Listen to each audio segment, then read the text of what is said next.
Hello, you amazing friends. I'm honored to be with Hec Salgado right now. Heck, how you doing, my friend? What's going on? Edward, good morning, sir. How lovely to see you. It's always nice to talk to you. Oh, it's so good being here. Now, we're just talking off camera. I've been following a lot of your influence and advice, and I've been doing intermittent fasting, apple cider vinegar. I've been walking heaps of steps. And I'll tell you what, I've actually got dimples in my cheek again. I've not seen dimples in my cheeks in a long time, Heck. Brilliant. Edward, you are looking great. And when it comes to the apple cider vinegar, it's a simple hack which has got really, really good benefits. How long have you been doing the apple cider vinegar for, Edward? It's funny. I was going to ask you about that actually. So I started the whole apple cider vinegar thing about a month ago, right? And Lassie, my wonderful wife's onto it too. It's been so beneficial for health. What I found, and I want you to basically say whether I'm right or wrong, because I might be totally wrong here. But what I found is that the apple cider vinegar, what it does is that um, I can feel when I drink it, I feel myself heating up. I feel that metabolism kick. And you just don't feel as hungry. So the apple cider vinegar, that does shred the weight. Am I making this up? Am I correct? Can you tell me a bit about the apple cider vinegar? Well, I could be totally wrong. if you look online, Edward, there are loads of benefits, and it's been documented for ages. Okay, it's obviously like all vinegars, it's a mild acid, and it just helps from many points of views. Again, it helps your gut bio. It just makes you feel good. It's a little bit of acidity that goes in. I've been using it for ages, and I recommend it, and it's great. So I think you're really on the right track there, without a doubt. Oh, big thank you. I just want to check in with our fans. If you've just tuned in, please connect with myself and Hec Salgado on LinkedIn. Like, share, and comment. Say hello. We got Cami Adekumbi on YouTube. We love you, Cami. And we got Sudhir. We've got another 19 other people watching. So if you are watching, say hello, and I'll give you a shout out. So, Heck, I was just going to ask you, right? Now, I'm 44, right? I put on a lot of weight during the lockdowns, and I've actually realized I've actually pretty much lost all the weight I put on during lockdown. But my goal is to now get back to how I looked when I was 35. Because as much as I blame lockdown, in all honesty, I was actually putting on weight before lockdown hit. Lockdown just, of course, sped it up.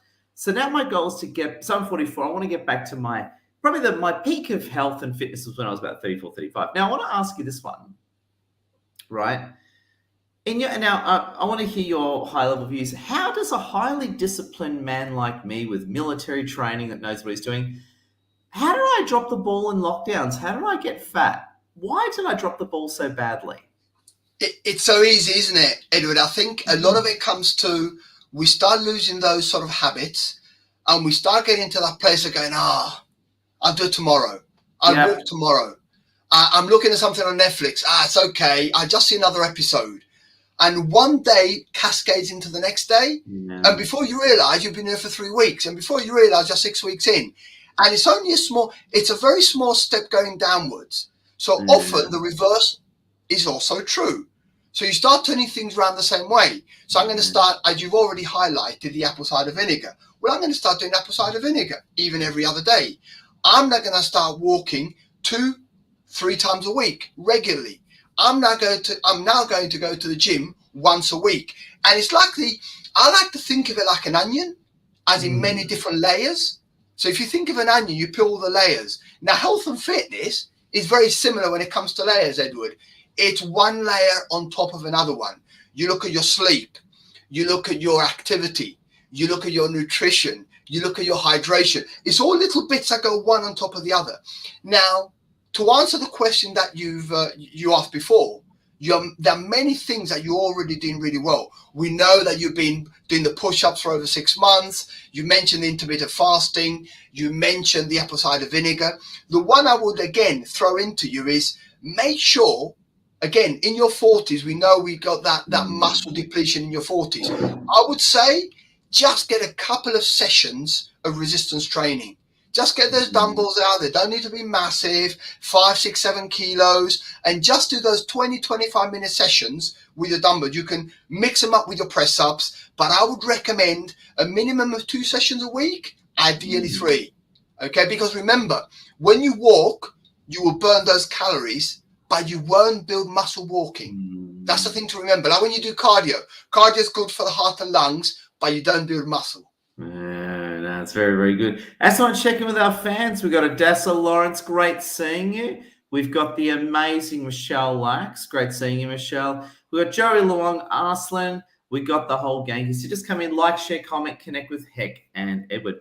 Now, I was just going to say as well, you are coaching one of our wonderful friends right now, and they have been telling me they've been coming onto our Zooms looking much slimmer. They're a person who's in their 50s or 60s, I think, and you've helped them absolutely shred. Tell us all about it. I'm sure our wonderful friend doesn't mind us talking about it. Are you making reference to the awesome Andres Yassimi? I am. Andres is an amazing man, and he is so much slimmer. You've done an amazing job in helping that guy. Thank you so much, Edward.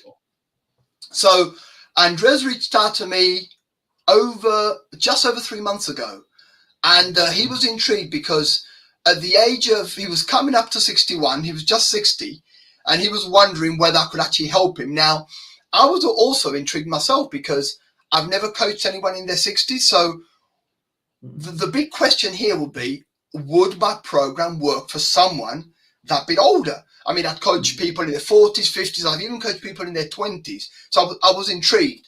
And basically, kind of long story short, we obviously took it easy starting off. No rushing because you're a little bit older, okay? And the long and short of this is it's been brilliant. He's lost 9 kilos on his way to hit the Big Ten. And the most interesting thing, when I reached out to him early in the week, I said, look, tell me a few bits where you feel the difference. He said, look, my sleeping is much better. I've got the energy. I've got that clear mind. He says, I'm loving the journey and I feel so much better. So I'm quite excited that the program seems to work for the older guys. So that's been really, really revealing in that sense, Edward. Wow. And it's funny that because I can imagine it works well, because the thing that I find interesting is that, and we all know this, right? I'm not saying this is an excuse. I'm just saying this is a sad truth. But I was having this conversation with a lady friend tonight, one of our female friends and clients, and we're having this conversation with her today. It's like when you're in your 20s, you can live on McDonald's, you can do whatever you want, right? When you're in your 30s, you can get away with a bit of stuff. But the day you cross 40, all the tolerances decrease. I remember the days that I used to be skinny as, and I used to eat a whole pizza. Now, if I just smell the pizza, I get love handles. And it's funny how when you get older, health and fitness becomes more of an issue. Where in your 20s, I used to think, health and fitness, bah humbug. But now it's such a priority. I was just going to ask you, and I get asked this all the time.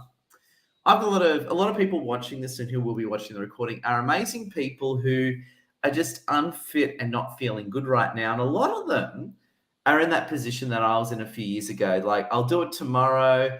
I'm kind of fat. And because I feel fat, I don't try anything. You know, that sort of rut that we get in with health, right? What would you say to like me 2 years ago, or anyone listening now who's in that fitness rut, to get them out of it? And again, I know you're a sort of guy that gets up at 4 a.m. and does push-ups on one hand, right? But talk to the common human, not the elite soldier from the future, Hec Salgado. That's a good question, Edward, and that's a valid point. If you're in a bit of a rut, what is it you need to do to get out of that rut and to move one step further? I think even without doing anything and sitting in a chair, you'd have to ask yourself the question on clarity. What is it I want? If I'm not feeling healthy, I haven't got the energy, I know for a fact that this is impacting my behavior, is impacting on my health. What do I need to do? The first thing is ask myself a question, right? What is it I want? And ask for that deep why. Well, we often talk about that why.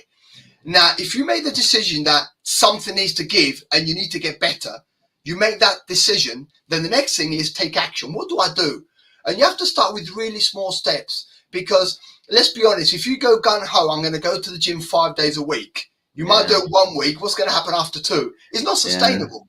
I think the first thing I do, Edward, will be make sure I get to bed at the right time.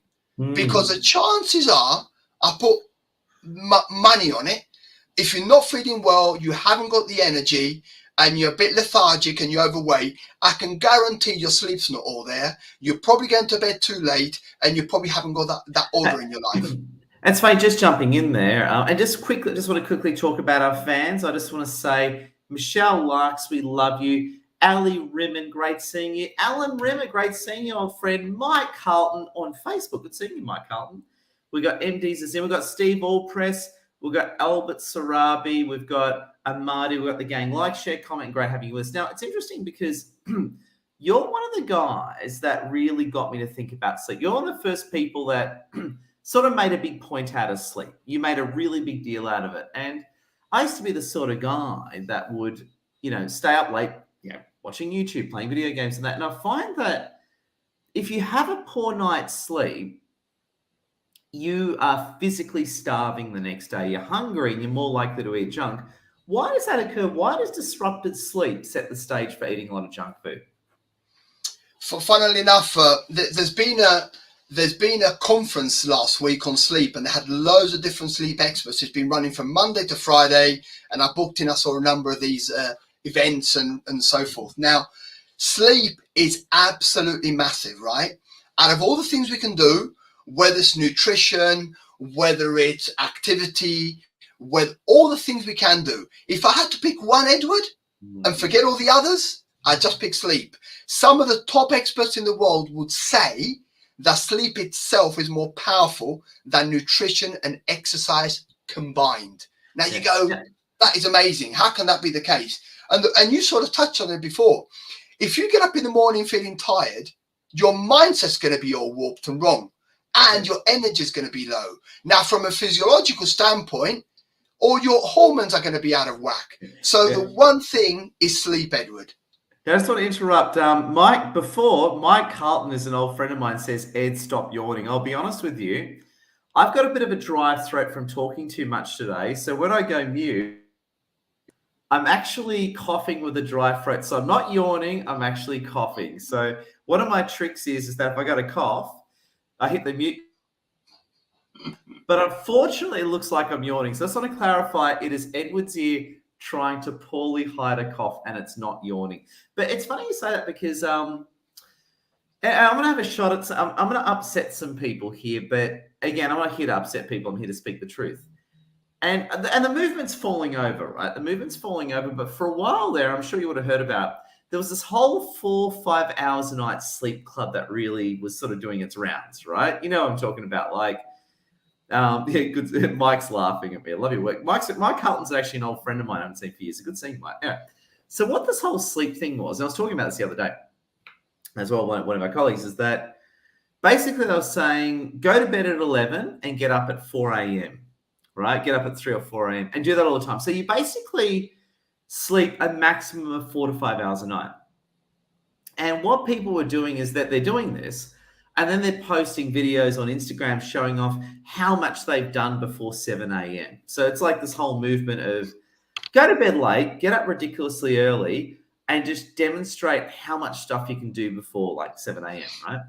Now, I know you're laughing very badly because, and it's funny because what's interesting is that I've seen people do it and they do about 6 to 12 months and they get very, very sick. They have like some kind of health breakdown. They get like something really bad happens to them, right? Something that it just doesn't normally happen to people. Tell us all about that, because I know you've heard this sort of weird thing, this whole weird 4 hour a night thing. Tell us all about it, Hec. It's interesting because, as I previously mentioned, sleep is it is super important. Yeah. Now, there is true that some people, you've heard about this, haven't you? I sleep when I'm dead, yeah? In the meantime, I'm going to just hustle and whatever. Right. I'm going to go to bed at 11. I'm going to get up at 4 o'clock, 5 hours. I'm man enough to work on 5 hours. And it's absolutely rubbish. Right? Yeah. And, I'm tough. I'm hustling all day. I'm going to get the work done. And I'm going to stick stuff on Instagram showing off how much better I am than you and how lazy you are and how I've done more work. I'm going to get, before you get up, I'm going to get 3 hours done. And it's absolute rubbish because the risk to your health is so big. What if you did it for 3 months or 6 months? But the problem is you're absolutely crushing your system. The risk is you can have a bad disease. And think about this, Edward, in your immune system, you're absolutely battering the immune system. Listen, what we do know, and they've done tests on this in different universities, if you have a couple of bad nights sleep, your hormones ghrelin and leptin, the one of satiety and the one of hunger, they're going to be out by 30%. This is after one bad night's sleep. So you have a couple of bad nights sleep, or particularly people with young children and whatever, and before you realize you're feeling grumpy. And what do you do when you feel grumpy? You go to the fridge to make you feel better, to try and feed that dopamine system, get the chocolate, get whatever, get the sweet. It's a fallacy. The best thing you can do is sleep and feel rested. And I tell you what, you're just going to get more done during the day. Your efficiency is going to go up. Yeah. And the other thing I find, and this is one, and I don't like this, but this is one thing I do. So in what I do is I run a lot of Zooms, which are fine, but I run a lot of face-to-face networking events across Australia. So basically 2 to 3 times a month, I'm traveling, right? Twice a month I generally fly, right? And they're just simple, like 1.5 hour flights. And I don't have much of a choice here but what I generally do is I'll get up and I don't like this, but I'll get up at 3:30 a.m. I'll take like the 6:30, 7 a.m. flight into the target city, do my work, and then I'll fly out that night, right? So literally I'll be up at 3:30 and I'll be home at like 12:30. So literally like 18-hour days. And I do that twice a month. And I do not feel well for a few days after that. So if I do that, I'm not normal for a few days. Like just doing that once or twice a month, I know is not good for my system. I know it's only twice a month, so I don't care. But people do this all the time. That's the bit that throws me out. It's like what I do once or twice a month that throws me out. People do this all the time. And again, this whole 4-hour sleep club, I've seen all these people have very serious health complications. And it's absolutely amazing. And Mike Carlton's talking about Alan Jones and saying he does 4 a.m. shout-outs on Facebook and it wakes me up. Yeah, I just think it's crazy. I think that in a way there's this whole movement that sleep means you're lazy, and if you can sleep less and do more work, you're more of a man or a woman, or you're more awesome. I think it's a bit of an ego thing, isn't it? Hec? But I do think, Edward, I do think that from what I can see coming out and the evidence coming out, there was a report from Oxford University. They did it in conjunction with the Chinese university. That was published back in April this year. And they actually reckoned that the magic number for sleeping was 7 hours. So they came out with a few bits of data, tried to be in bed before midnight, between that 10 and 12 o'clock as an ideal time. That's a good window to have. And try and hit your 7 hours. Now, there's some experts that will say that quality is more important than quantity. So one of the big guys I follow is Dave Asprey from the States. Very, very big. He's a biohacker. Now, he's got his sleep down to exactly 6 hours, 29 minutes, which is quite funny, right? But he reckons he's been tracking this for 15 years. But what he says is the quality is more important than the quantity. Yeah. And interestingly, the healthier you are and the fitter you are, the less hours you need to sleep. Now, that's interesting. So if you're really fit and healthy, you can actually get away with less sleep, and the better you eat. Because it's all about the time it takes to clean out your mind when you go to sleep. That cleaning process. So that again makes sense. So often, if you are unhealthy and overweight, the chances are you're going to be lethargic. You probably go to bed too late. Probably get up too late. Yeah, it was on a funny note. What I do is my sleeping actually is going pretty well. This guy, my friend Mike Carlton loves you, Hec. So Mike, best thing to do is add Hec on Facebook and LinkedIn. Hec's more of a link. And just for everyone, just checking with the audience, please connect with Hec and myself on LinkedIn and Facebook. I'm sorry, I got a real dry throat, not yawning. And also too, please hit that like, leave a comment, tell us what you think, hit that share key. It's great having you with us. It's interesting because I couldn't agree with you more. I think sleep is the absolute way to go. I was just going to say, moving on from sleep, because I think we've made this point absolutely clear.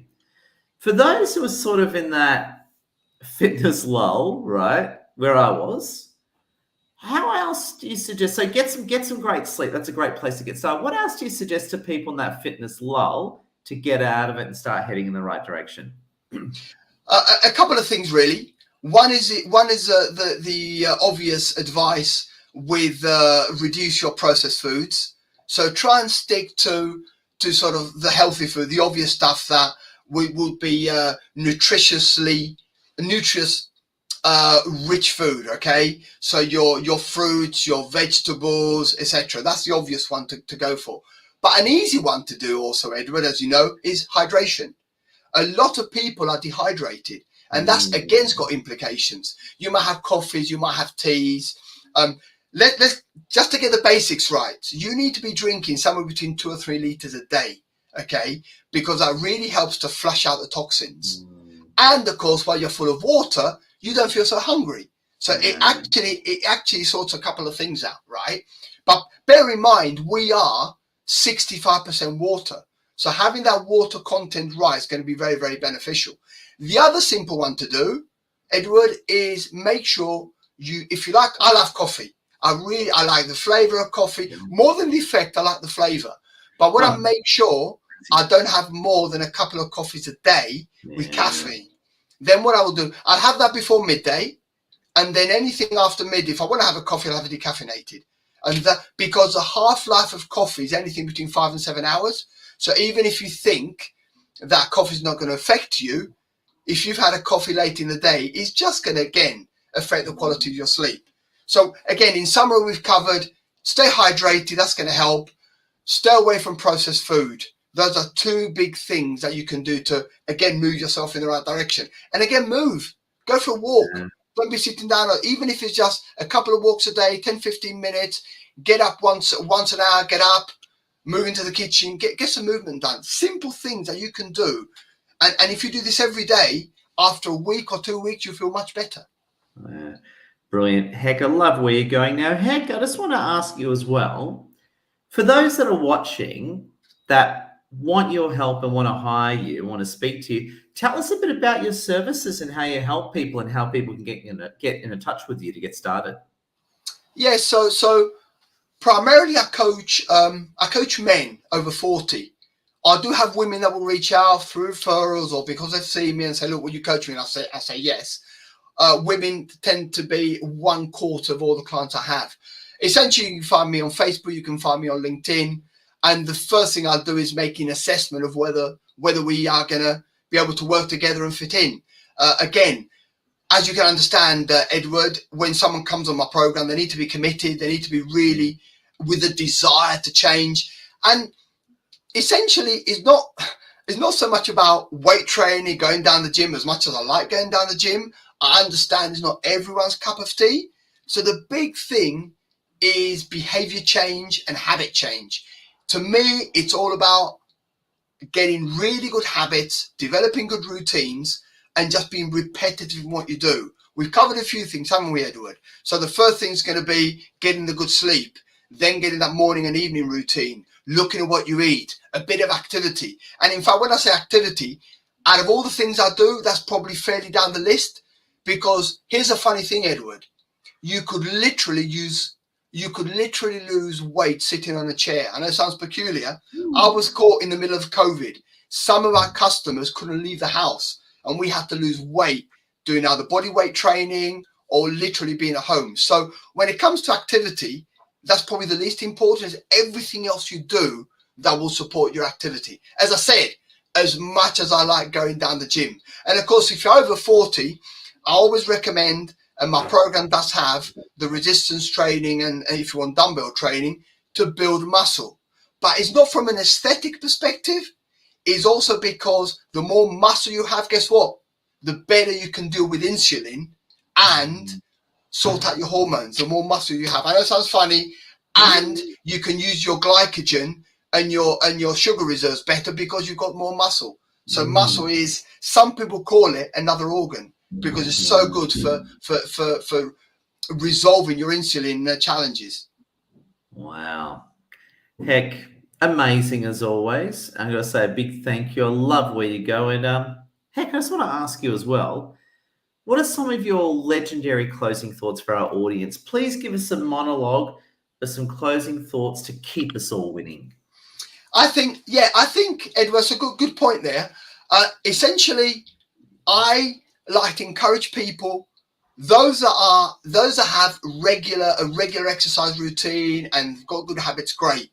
But if you're in that group of people that you just simply struggle, my advice will be keep it simple, right? First point. Second point is less is more.